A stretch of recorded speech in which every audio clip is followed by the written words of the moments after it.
Welcome back to Tech Talks from Commercial Baking. In this episode, sponsored by Puratos, I'm speaking with Joe Layton, VP of R&D, and we are discussing Puratos' technical expertise available to commercial bakery teams. Hi, Joe. Thanks so much for joining me today. Hi, Joni. Thanks for having me. So I am excited to cover a lot of ground with the expertise that Puratos has because you have a lot of technical capabilities that everyone might not know about. So I'm excited to just dive in with this. And I'm going to start by asking you to talk about the strength and the flexibility of the team for R&D Puratos. Yeah, absolutely. So our technical support team at Puratos really has two different groups of people. We've got our technical advisors and our application specialists. Our technical advisors focus a lot on recipe development. They're looking for ways to use our ingredients to create new products and new concepts. Our application specialists are really the field technicians, the ones going into the bakeries and helping them commercialize those products. One of the nice advantages of having an application specialist go into a bakery is they've seen a huge variety of different bakeries. Our team's been in almost every bakery in the US at some point throughout the years. So they've seen different ways of doing things. So they can often bring that angle to bakers where usually the baker is the expert on their equipment and their facility, but our guys can bring a different perspective or a different way of doing things, as well as the ingredient expertise. But we're also focused on working with different industrial equipment manufacturers to do testing on equipment. We bring equipment into our innovation centers. We have 6 of them across the US. In general, we're focused on new developments, making sure that the ingredients that we're creating work for an industrial environment, because sometimes those environments are very different from the hands-on artisan type environment. Right, right. And it's one thing to have a really great idea for a new product or a tweak to a formula. Yeah. It's one thing to be working in the lab on that, but then when you put it at scale on a manufacturing line, there's a whole host of other factors that come into play, right? No, absolutely. And you need a little bit of both. You need a little bit of creativity because sometimes if you start from the line, you end up in sort of a box. So it's good to push the limits a bit with a recipe and then reel it in later for the implementation. And sometimes you challenge a bit the limits of what can be done on the equipment, but that's how you create new and innovative products as well. So you've been in a lot of bakeries. What would you say are some of the biggest pain points that you all are seeing for commercial bakers in terms of product development and R&D? The two biggest challenges that I see are there's been this long-term trend to move to cleaner label products, but in that process, sometimes you're giving up tolerance because the emulsifiers and some of those chemical ingredients that we're using before worked over a broader range of conditions. And the challenge there is that there's also a labor challenge on the bakeries as well. So you need more skilled labor to run these cleaner label solutions, and then it winds up being more challenging to get that skilled labor. So what we're working on is developing improvers that are as plug and play as possible. We're looking for different types of enzymes. We have our own in-house enzyme development. We have a team of people that's developing new enzymes, identifying new strains, optimizing existing strains, trying to make sure that what we put together is easy to use for the end customer and simplifies the operations as opposed to making them more challenging. So that's really interesting. When you mention the challenge with labor, because I hear about that a lot from the manufacturing perspective. Bakers are, struggling to find people who are able to work the lines, but we don't talk a lot about what those challenges mean in the lab and for product development. So that's really interesting that Puratos has this expertise that can kind of come in and help educate these R&D teams and figure out that science behind the formulas. Yeah, at the end of the day, the baker wants a solution that just works. I mean, they want it to be easy to implement in their factories. They want their workers to not have to think a whole lot, and that's what we're always looking for: is how do we make it easier for the operations? Can we scale the product so they can use full units? Can we make it so that they can count as opposed to actually weigh up ingredients? And then we also try and educate a bit as well so they understand why these products are being used and what the different interactions can be. Okay, so you mentioned clean label, and I know that that is something that a lot of bakers are dealing with. It makes me think of this area that I'm hearing bakers having challenges, and that is the impact of regulatory issues around labeling and things like no ingredients and things that are becoming, I guess, for lack of a better term, banned. How does your expertise come into play in terms of helping bakers sort of navigate this really complicated legislative landscape?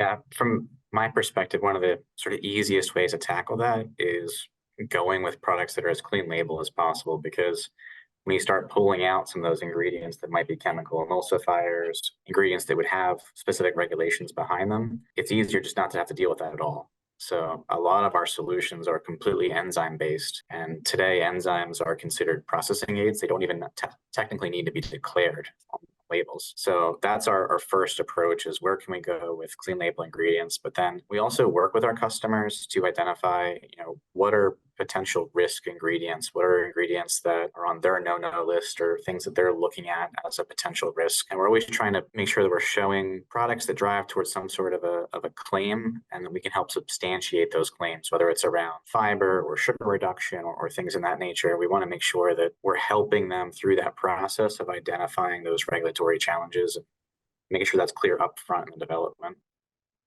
So again, there's a lot of science, especially you think you're scaling back to make a clean label, but that doesn't mean that you're making the products less difficult or less complicated to make. Sometimes that makes it a little more complicated.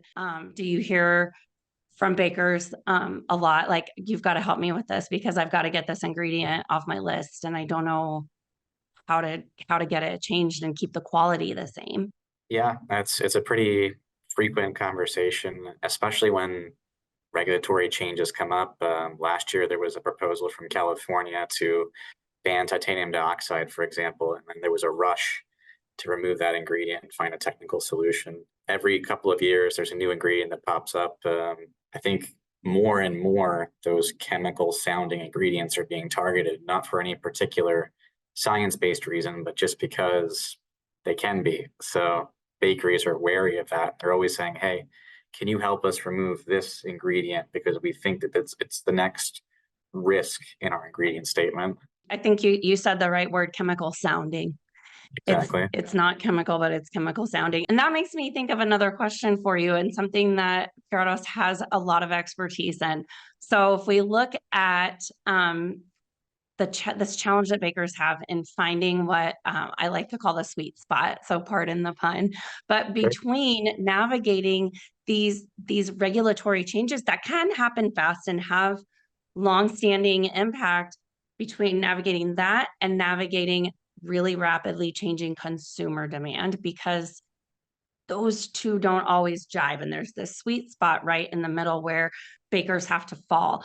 So, what kind of tools does Puratos have to help navigate that? Yeah, I think the Taste Tomorrow research sort of is the answer. We've done a lot of research and continue to do research on an ongoing basis for what are the things that consumers are looking for. And our goal is to try and spot the trends before they even become trends. That way we can be bringing those things to our customers and coming with solutions. So, every few years we do a massive survey where we're looking at how things have evolved in the baking industry, but we also have our always on trend monitoring where we identify, based on social media conversation volumes, things that are popping up. And that's allowing us to help spot some of these things that we can hopefully bring to customers proactively, as opposed to putting them in that reactive position where they have Right. to react to an issue from a blogger. Right. I think that's really great. I was actually thinking of the always on aspect of Taste Tomorrow, because I think you guys are doing an incredible job of really monitoring the social media landscape to capture what is trending in those conversations among consumers. And so that is such a great tool for proactive R&D. And I think that really helps us keep up with rapidly changing regulatory issues and consumer demands, and sort of find that sweet spot in the Yeah, middle. and that was one of the reflections we had when we were looking at our Taste Tomorrow approach, was in the environment when things are changing so quickly, can we afford to wait 3 years between our studies? And Right. that's when we came with this idea of doing the always ons. Okay, Joe, I have one last question for you. So you mentioned Sure. that you have 6 facilities in the US. Puratos is a global company, but you've got resources coast to coast. So if a baker's listening to this and they're like, "Ooh, I can use some help with that. I need that application." What's the easiest way for them to get started and find out what Puratos applications would be right for them? Yeah, ideally, they already have a key account manager. And we've got a really strong sales network across the US. So hopefully, if they're a commercial baker, they've already heard from somebody in Puratos. But if not, the best way would be to reach out to customer service and get a name. Our R&D team is always available to help customers directly. It's one of the things that I think is a strength of Puratos is that you don't have to go through a salesperson or a customer service to get directly to R&D. We want to be interacting directly with our customers. My recommendation, like I said, would be if you don't already have a key account manager, let's figure out how to get you one and then go from there. Awesome. Awesome. Well, Joe, thank you so much for taking time to talk to me today. Really enjoyed learning more about some of the specific technical applications that Puratos has for bakery R&D and product development. This was really interesting and just I appreciate your time. Thank you. No, same here. Thank you for the opportunity, and hopefully we'll talk again sometime soon.